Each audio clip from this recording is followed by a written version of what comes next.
एक दफ़ा ना हजूर पाक सल्लल्लाहु अलैहि वसल्लम गुफ्तगू फरमा रहे थे, तो आप गुफ्तगू के दौरान जब आपने खशियत इलाही पे बात की, अल्लाह के खौफ पे बात की, तो एक सहाबी रोने लगे और वो गश कर गए।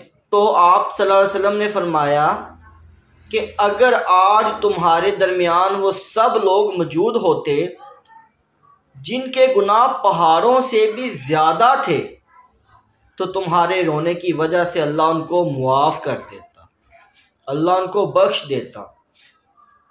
तो खशियत इलाही, अल्लाह का खौफ इंसान को अल्लाह का कुर्ब अता करता है, इंसान को अल्लाह की मारिफत अता करता है। वो कहते हैं ना कि आँखों का रोना दिल का गुबार धोना।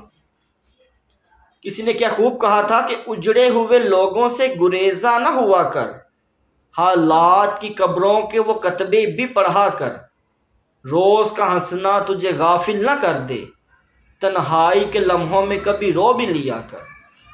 तो इंसान को रोना चाहिए अल्लाह के डर से, अल्लाह के खौफ से।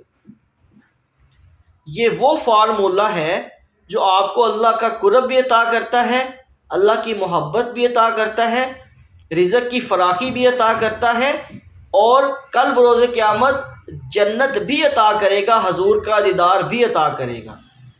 आज आप लोग देख लें, लोग हंस रहे हैं, चौकों में बैठे, चौराहों में बैठे, खुशगपियाँ करते हैं, एक दूसरे से फजूल बातें करते हैं। तो मेरे भाई, आज मौका है, अपने आप को बदलो, हंसना छोड़ो और अल्लाह की बारगाह में आ जाओ, डर जाओ, झुक जाओ आजी से। हज़रत अली रज़ी अल्लाह ताला अन्हु जब नमाज पढ़ने जाते तो उनका वजूद कांप जाता। साहबा ने पूछा कि आप तो इतने बहादुर हैं कि आप जब मैदान जंग में जाते हैं आपको देख के लोग भाग जाते हैं, आप अल्लाह के शेर हैं, आप क्यों डर गए? तो फरमाया, मैं उस पाक रब की बारगाह में जा रहा हूँ जो खालिके कायनात है, तो मुझको डर लगता है, इतना डरते कि वजूद कांप जाता।